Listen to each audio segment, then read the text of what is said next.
Shalom teman-teman, perkenalkan kami dari kelompok 3 yang beranggotakan Ika Juleski Simomora, Christian Hutauruk, Nova Injilita Sihaan, Cynthia Yulia Ramawati, dan Wendy Matius akan mempresentasikan hasil kerja kelompok kami mengenai pengaruh kuantitas air pada laju pertumbuhan dan perkembangan tanaman cabai rawit. Yang pertama, latar belakang. Latar belakang daripada cabai rawit merupakan tanaman dengan jangka waktu yang pendek, yaitu sekitar 1-2,5 tahun. Kemudian, cabai rawit juga merupakan tanaman yang mudah beradaptasi pada lingkungan maupun pada media tanamnya. Air merupakan komponen yang berperan penting dalam proses pertumbuhan dan perkembangan tanaman cabai rawit. Air memiliki fungsi yaitu sebagai pelarut unsur hara, sebagai penyusun protoplasma, sebagai bahan baku proses fotosintesis, dan lain sebagainya.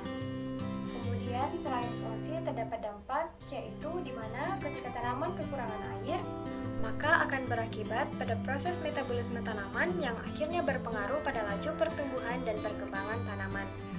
Sebaliknya, jika tanaman kelebihan air, maka akan menyebabkan pori-pori tanah terisi air hingga membuat sirkulasi udara pada perakaran akan mengalami kendala dalam proses respirasi, dan selain itu akan menyebabkan kelembapan pada tanah. Yang kedua, rumusan masalah, di mana dalam rumusan masalah ini terdapat 2 indikator. Indikator yang pertama yaitu mengapa kuantitas air mampu memengaruhi laju pertumbuhan dan perkembangan tanaman cabai rawit. Yang kedua, bagaimana pengaruh kuantitas air pada laju pertumbuhan dan perkembangan tanaman cabai rawit. Tujuan penelitian. Riset ini bertujuan untuk mengenali alibi atau pemicu mendasar mengapa kuantitas air sanggup memiliki peranan yang sangat esensial terhadap laju pertumbuhan dan perkembangan cabai rawit, serta pengaruh kuantitas air terhadap laju pertumbuhan dan perkembangan cabai rawit. Manfaat penelitian. Yang pertama, sebagai sumber informasi bagi sebagian orang yang mungkin belum mengetahui pengaruh kuantitas air terhadap cabai rawit. Dan yang kedua, sebagai sumber informasi dalam pengembangan pada teknologi pertanian, terutama menentukan kuantitas air yang tepat. Pengertian cabai rawit. Cabai rawit atau Capsicum frutescens L masuk ke dalam rumpun tumbuhan yang memiliki nilai ekonomi tinggi dan berpotensi untuk dikembangkan. Penggunaan cabai rawit sebagai rempah dan bumbu masakan tidak bisa dihilangkan dalam pemenuhan kebutuhan kehidupan dapur dalam masyarakat majemuk. Selain itu, tanaman cabai rawit juga mengandung zat gizi, protein, lemak, karbohidrat, vitamin, dan senyawa-senyawa penting. Zat gizi yang terkandung di dalam cabai rawit sangatlah diperlukan oleh tubuh manusia. Makromolekul penting yang dibutuhkan tubuh manusia dalam menjaga imunitas ternyata banyak ditemukan di dalam cabai rawit. Kebutuhan manusia akan kapsaisin dan flavonoid dalam bidang kesehatan menjadikan cabai rawit sebagai incaran utama masyarakat. Yang ketiga, tumbuhan cabai rawit juga memiliki nilai ekonomi yang tinggi. Pada tahun 2019, produksi tanaman cabai rawit sebesar 519.294 ton. Akan tetapi, ada kalanya petani mengalami gagal panen yang diakibatkan dari berbagai kendala. Penyiraman yang tepat menjadi rekomendasi valid untuk meningkatkan produksi cabai rawit. Ketersediaan air begitu melekat terhadap keberhasilan tumbuhan, baik secara vegetatif maupun generatif, dikarenakan air merupakan salah satu kebutuhan dasar pada tumbuhan. Selain itu, tumbuhan cabai rawit juga bisa bermanfaat sebagai bahan kosmetik, dan bukan hanya buahnya saja, bahkan daun, batang, dan akar dari tumbuhan ini bisa dimanfaatkan sebagai obat-obatan. Baik, selanjutnya kita akan membahas tentang pertumbuhan dan perkembangan. Pertumbuhan sangat berkaitan dengan pertambahan ukuran suatu organisme yang meliputi seperti pertambahan massa, panjang, dan tinggi secara kuantitatif atau dapat diukur dan dinyatakan dalam angka. Pertumbuhan ini muncul sebagai hasil dari pertambahan jumlah sel yang terdapat dalam tumbuhan, sehingga sel tidak akan pernah bisa kembali ke bentuk asal atau bisa disebut irreversible. Sedangkan pada perkembangan, itu berpaut dengan kematangan fungsi organ tubuh. baik organ ataupun fungsi hormon yang dinyatakan secara kualitatif. Nah, dari sini perkembangan sangat identik dengan kualitas tumbuhan yang mampu meningkat ataupun menurun, sehingga terdapat istilah reversible dalam perkembangan. Seperti itu. Selanjutnya kita sampai pada faktor-faktor dalam meningkatkan produksi tanaman cabai rawit. Dalam hal ini ada dua faktor yang mempengaruhi, yaitu internal dan juga eksternal. Dalam pembagiannya, faktor internal terbagi menjadi dua bagian kecil, yaitu internal intraseluler dan faktor internal interseluler. Dalam faktor internal intraseluler akan mempengaruhi bentuk tumbuhan, sebagai bentuk pewarisan sifat yang dibawa oleh gen induk tumbuhan. Sedangkan pada faktor internal interseluler akan mengatur sistem endokrin atau hormon yang dihasilkan oleh organ pada tumbuhan. Lalu pada faktor eksternal, yaitu yang datang dari lingkungan, akan menjadi komponen penting yang mampu mempengaruhi tingkat produktivitas tumbuhan. Misalnya seperti suhu, air, pH, dan unsur-unsur penting lainnya.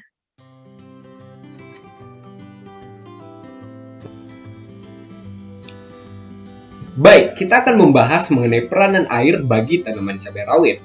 Komponen terbesar penyusun sel tanaman adalah cairan. Secara otomatis, air sangat diperlukan dalam pertumbuhan dan perkembangan tanaman, terutama dalam konteks ini kita akan berbicara tentang tanaman cabai rawit. Selain daripada penyusun utama sel tanaman, ternyata air juga berperan sebagai pelarut utama.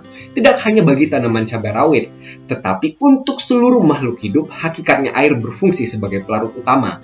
Bagi tanaman cabai rawit yang tidak bisa menghasilkan airnya sendiri, di mana air berperan sebagai pelarut utama bagi garam-garam mineral dan zat-zat hara yang mereka peroleh dari akar untuk kebutuhan nutrisi mereka. Di mana ada pun dua fungsi daripada air. Yang pertama, mempertahankan turgiditas sel atau sel turgor. Mungkin kebanyakan dari kita akan bertanya, apa sih sebenarnya turgiditas sel? Jadi turgiditas sel ini sendiri merupakan keadaan di mana air memberikan tekanan terhadap sel-sel yang ada pada tanaman.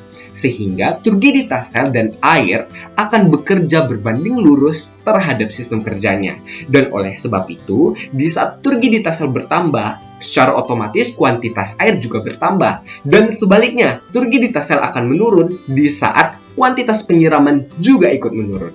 Yang kedua, berperan dalam proses pemanjangan sel. Kita berbicara tentang tanaman-tanaman yang berada dalam usia muda. Tanaman-tanaman yang berusia muda akan memiliki sel-sel meristem yang lebih banyak. Lalu sel meristem itu sendiri merupakan sel-sel yang masih aktif melakukan pembelahan. Oleh sebab itu, bagi tanaman-tanaman cabai rawit yang diberikan kuantitas air yang sedikit pada usia muda, mereka akan masuk ke dalam fase kritis atau fase di mana mereka akan mengalami kekerdilan. Tidak hanya dari tinggi tanaman, jumlah daun, ukuran daun, ataupun ruas antar batang itu sendiri akan ikut mengalami penyusutan. Selanjutnya kita akan berbicara tentang proses masuknya air ke dalam tanaman dan pengaruhnya terhadap pertumbuhan dan perkembangan tanaman cabai rawit. Proses naiknya air ke seluruh tanaman ternyata terjadi melalui dua mekanisme utama. Yang pertama, air masuk melalui ruang-ruang antar sel. Sama seperti makhluk hidup lainnya, bahwa tanaman cabai rawit juga terdiri dari berjuta-juta sel. Dan oleh sebab itu, ruang-ruang antar sel akan dilewati oleh air.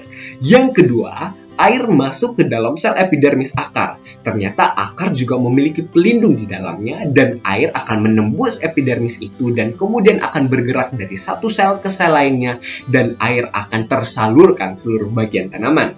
Pemberian air dapat mempengaruhi sifat fisiologi tanaman.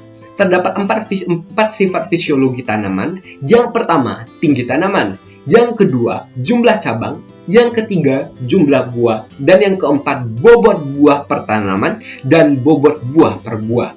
Namun menurut penelitian yang kami lakukan dan juga referensi yang kami dapatkan, di mana tinggi tanaman, jumlah cabang, jumlah buah itu sangat dipengaruhi oleh pemberian air dan kuantitasnya, di mana menurut pertambahan minggu yang akan dialami, tinggi tanaman, jumlah cabang, dan jumlah buah akan naik signifikan. Sedangkan untuk bobot buah per tanaman dan bobot buah per buah tidak terlalu begitu tampak menonjol peranan air di dalamnya.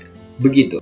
Selanjutnya, saya akan menjelaskan tentang pengaturan jumlah air pada tanaman dengan cara irigasi tetes.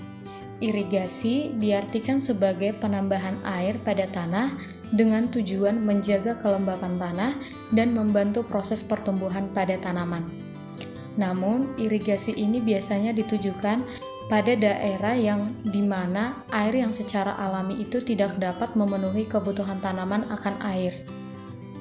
Tetapi selain itu juga irigasi ini berfungsi untuk pengaturan jumlah air pada tanaman secara berkesinambungan dan dengan debit air yang rendah. Di dalam pemberian air pada tanaman, kita juga harus sesuaikan dengan jenis dan umur tanaman, karena jenis dan umur tanaman ini akan menentukan pembentukan akar yang selanjutnya akan menentukan volume daerah perakaran. Kemudian, kami mengambil kesimpulan bahwa sebenarnya kuantitas air itu sangat berpengaruh pada pertumbuhan dan perkembangan tanaman cabai rawit. Ada dua hal yang perlu kita ketahui. Yang pertama, semakin banyak volume air yang diberikan, maka kelembapan tanah akan semakin tinggi yang akan memicu penyakit karena adanya hama. Yang kedua, kebalikan daripada poin yang pertama, yaitu jika tanaman mengalami kekurangan air, itu akan menyebabkan pertumbuhan dari tanaman cabai rawit akan melambat, daun akan berukuran kecil dan beruas, batangnya semakin kecil dan sedikit. Oleh sebab itu, ketepatan dalam pemberian air pada tanaman itu juga sangat penting, karena air sangat berpengaruh pada pertumbuhan dan perkembangan tanaman. Adapun saran yang bisa kami berikan yaitu tentang proses penyiraman, di mana proses penyiraman ini sebaiknya dilakukan dengan jam yang konsisten dan dengan kuantitas air yang tepat. Dan untuk menentukan volume air yang tepat dapat kita sesuaikan dengan ukuran tumbuhan, jenis tumbuhan, dan umur daripada tumbuhan tersebut. Sekian yang dapat kami sampaikan. Apabila ada salah kata dan perbuatan, kami memohon maaf sebesar-besarnya. Terima kasih.